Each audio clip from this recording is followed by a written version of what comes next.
Imagine being a PhD health scientist, but the Canadian government refuses your PRO application because they think your job is wiring robot panels. In February 2026, Dr. Kemy Adé received a refusal on her application for Canada permanent residence. But this wasn't just another immigration refusal. AI was involved and something went very wrong. Now, before we dive into the refusal letter, which is the main thing today, let's look at who she is. Dr. Kémy Adé is a health scientist from France. Her name sounds Nigerian and she's a black woman, so many people online are referring to her as Nigerian. But the report that broke this news described her as French, which to some people is strange, but that's what we're going with today. What happened to her application though? That's where it gets strange. She has a PhD in biology and was working as a postdoctoral research fellow and a guest teacher at McMaster University in Canada. She speaks French and English fluently. Vos CUMFers ont assisté à la naissance de votre foi, qu'elles connaissent donc comme leur poche. This is the kind of immigrant Canada usually says it wants. Now, why the refusal? When she got the refusal letter, what she saw on it was that her job duties did not match the immigration category she applied under. That would make sense if IRCC was talking about her actual job duties. Remember, she's a health scientist, but the job duties in her refusal letter were things she had never done in her life. Things like wiring control circuits, troubleshooting programming, and building robot panels. I almost laughed, but it's not funny.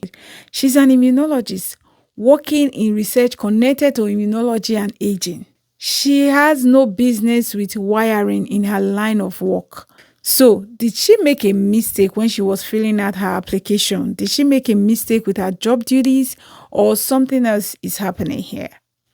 And this is where the AI part comes in, which is both funny and scary at the same time. So, IRCC uses AI to review applications, and it happened that her application was also reviewed by an AI. Somewhere inside IRCC system, an AI looked at her file, her PhD from France, her research in immunology of aging, and then decided that she was basically a robot electrician.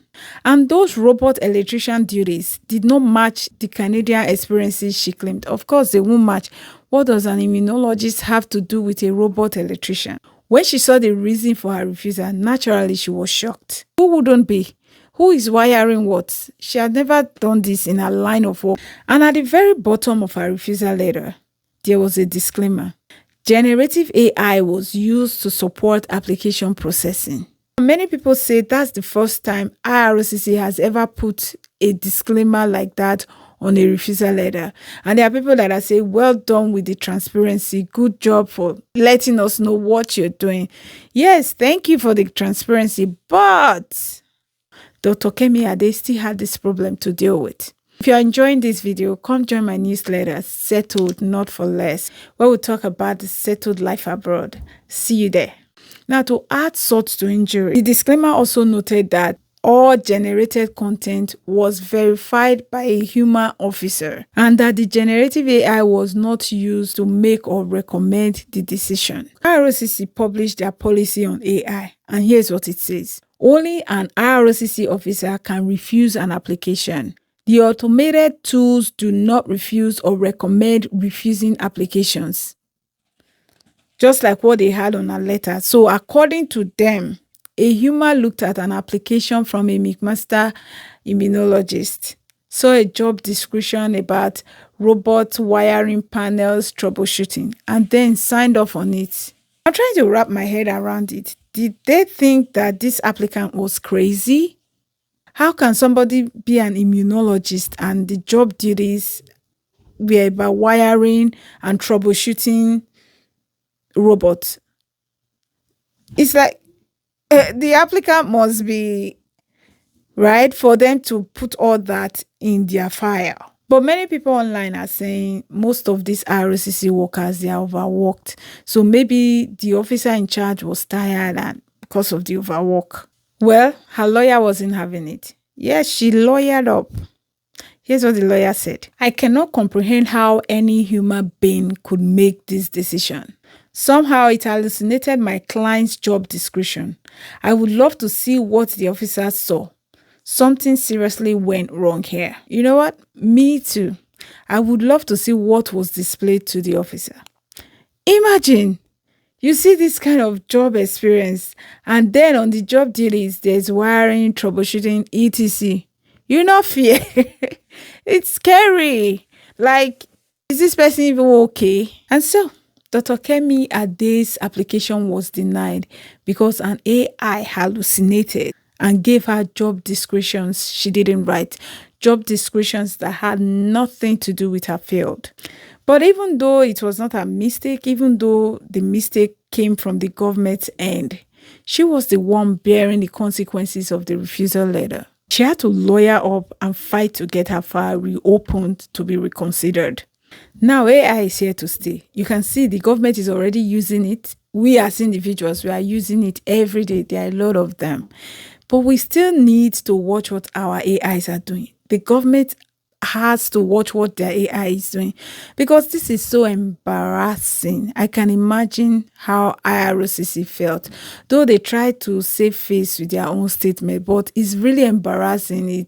It's just giving incompetence. Now that we know that IRCC is actively using AI for applications, so whether we like it or not, we have to understand that AI will be used to sort, review, flag, or summarize an application at some point, whether it's for you or for your family members. It's good to know now that you are no longer just writing for a human being that has natural intelligence and can understand human context. These tools are artificial intelligence. They don't have that natural intelligence a human being would have or would understand. They might not understand that two different documents are pointing at the same thing. So now when we're doing our applications, whether for you or your family member, you have to know that you are writing something that may be reviewed by an AI before a human officer sees it.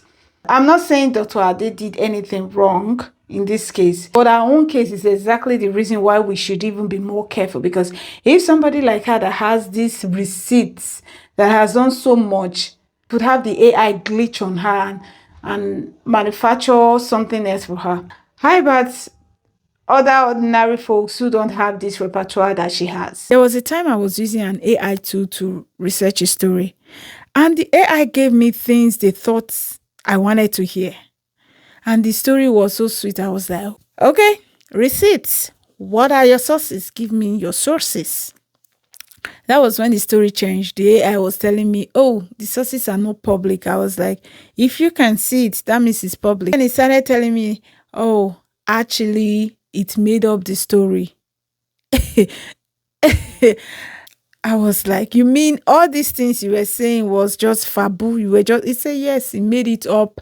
It doesn't have moral compass, blah, blah, blah. I had to screenshot that conversation and I put it in my notes so that every time I remember, this is our advantage as human beings. This is still the advantages we have over AI tools. Now, I'm not here to bash on AI. They are very useful. They make your work go faster. You still need to vet what they are giving you. Don't just take everything hook, line, and sinker. Otherwise, you rubbish your reputation with all those kind of fake information. Now, that is bad enough for an individual. But I was only researching a story, and I still pushed back, asked for sources, checked and rechecked. I was not deciding whether someone gets permanent residence in Canada or deciding somebody's future in Canada. When an AI tool makes a mistake inside a government process, we cannot just treat it like a simple typo. The person on the other side is dealing with a refusal, lawyer fees, stress, come today, come tomorrow, and sometimes their whole future in Canada. And let's not forget there are other family members. Now back to Dr. Kémy Adé. Her lawyer filed a formal request for reconsideration and IRCC reopened her file which is good for her, and I hope she gets through and gets her permanent residence. But this is not just one glitch in one department. Canada has now published its first public register of AI systems inside the federal government. These are not 10 systems, not 20, not 30, not 100, not 200, but over 400 systems. Some of these AI are already in use. Some are still in beta. They are testing them out, while some are still getting built. But the point is this: AI is already inside the government, and we don't need to panic about that. AI is here to stay. You can look up the register. It includes different systems. One sorts insects on farms, one scans packages for hidden guns, another was built to help plan treatments for astronauts in space, while another one checks immigration applications, and so forth. Different systems for different things. So somewhere between Dr. Kemy Ade's actual work and an AI review, a health scientist became a robot technician on paper. If a system can get that wrong, what else is being flagged wrong? And how many people will only find out after a refusal or don't find out at all? Thank you for watching. I'll see you on the next one.